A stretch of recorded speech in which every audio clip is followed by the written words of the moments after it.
Good morning. So on today's version of The Professor Helps, I want to talk to you about the sixth love language. I know, you only thought there were 5, right?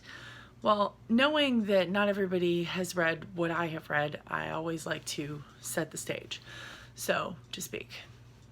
So there are 5 love languages, and there's a quiz that I'll post in the notes underneath this video. The 5 love languages quiz. I highly recommend it. As Valentine's Day is looming, literally just a couple of days away, I think it's important that you invest in your relationship with your partner. And I think that it's really important to know what their 5 love languages are. But even more importantly, let's go a little deeper. What is their 6th love language?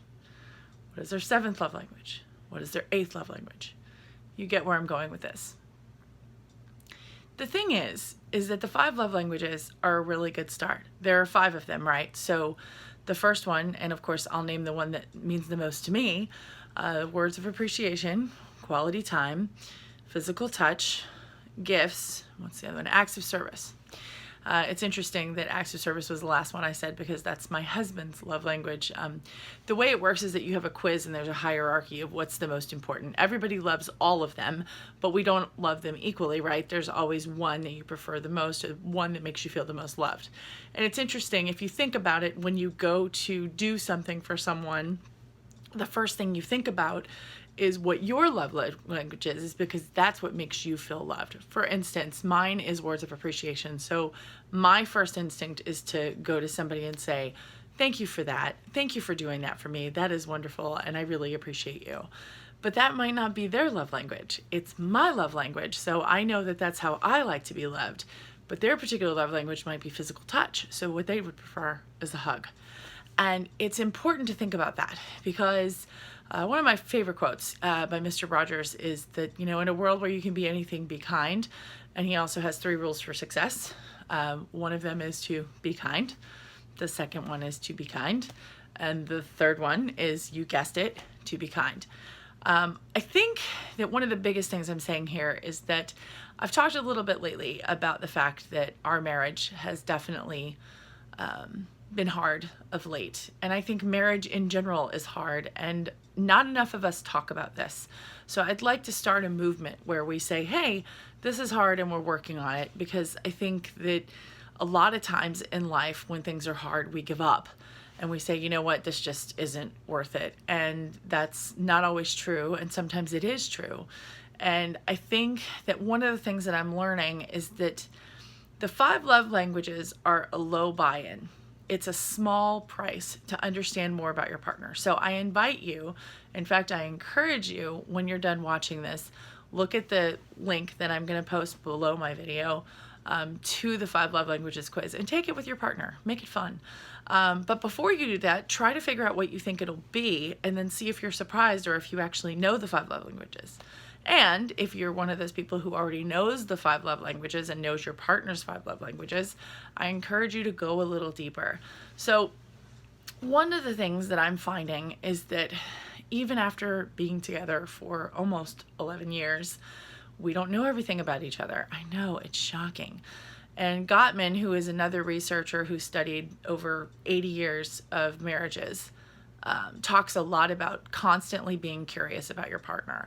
And in a recent date that I had with my husband, while a lot of things were going on, we made an effort to just talk about us. And it was surprisingly hard, because you get wrapped up in the nuts and bolts of the day and you think about your kid and you think about your work and you think about, all these other things, and you forget that this person who you are in love with and the person who you connect with, that you connect on a completely different level that has nothing to do with any of that stuff because that's what brought you together in the first place.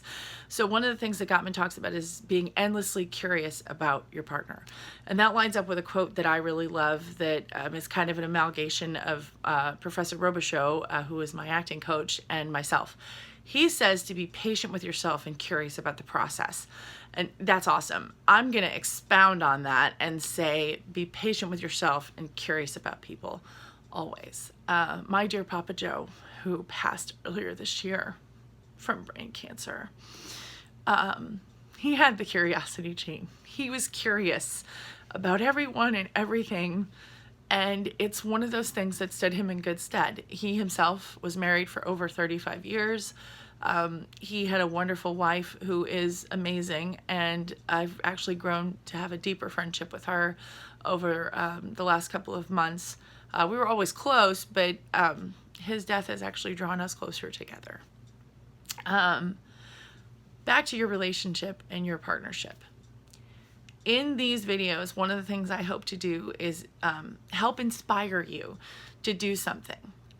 So specifically in this video, I'm imploring you, search for that advanced citizenship level of your relationship.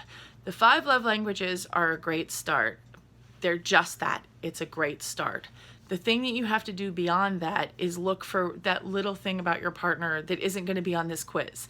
You've got to look for the thing that you know makes them laugh and makes them, in some cases, cry, in happy cry. One of the things that Jeremy says a lot, that's my partner, he'll say, he'll say something and it'll make me cry because it's sweet and it's thoughtful, but it's a happy cry, not a sad cry. And so it's one of those things where I know he knows me so completely, and that's one of those things that you really have to work at to get to.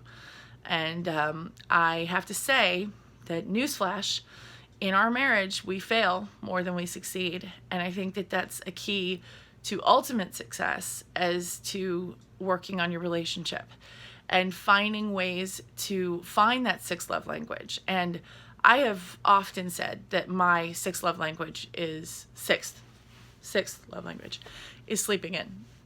And before you tell me, I am already aware that science does not back me up. Snoozing does not actually give you any more sleep. Well, that's okay. I don't care. I've spent probably the last 3 months with an alarm clock waking up. And it's only been recently that I've started incorporating the snooze back in. I did give it a shot. I did try my very best to wake up with the alarm and then move on with my day. But that little extra 10 minutes makes a difference for me. And call it psychosomatic, but it works for me. So I'm going to keep snoozing because it is my 6th love language. Now, I am not going to share what my other love languages are. I have to let my partner figure those out, just like I need to figure it out for him. It would be really easy to ask him, but harder still, the challenge still is to figure it out. And by doing that, and by having to do that, I have to really pay attention, and I have to watch, what is he interested in right now? What is making him happy? An early thing that I did in our relationship, way before we were even close to being married, he was a server, and he was always running out of pens. And so I brought him some pens, and it wasn't like they were new, but they were pens that he needed for his tables because he was always running out of pens.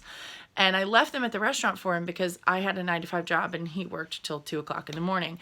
And he told someone at the restaurant when they explained, oh, Jennifer left these pens for you. He said, I'm going to marry that girl.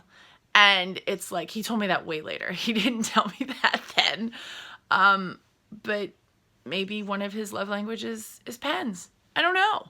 But at that time, it was. And I think the point I'm getting at is that that love language can change, because I do know that at one point or another, what I wanted more than anything in the world was to travel the world and to do exotic things. And now a grilled cheese sandwich and a comfy blanket and some fuzzy socks can be just as exciting as a potential trip. Now, that does not mean that I don't want to travel. That does not mean that I don't want to go to Paris and do some of those traveling. And it's an and conversation. It's not a but.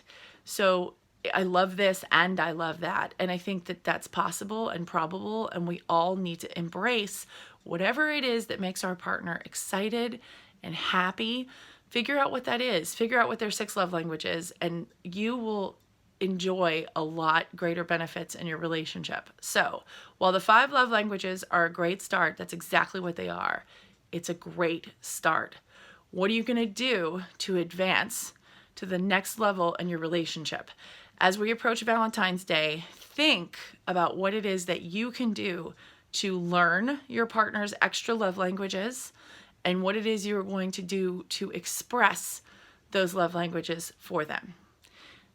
And for me, That is an advanced level of relationship. So what are you going to go for? Think about it. This is the professor signing off.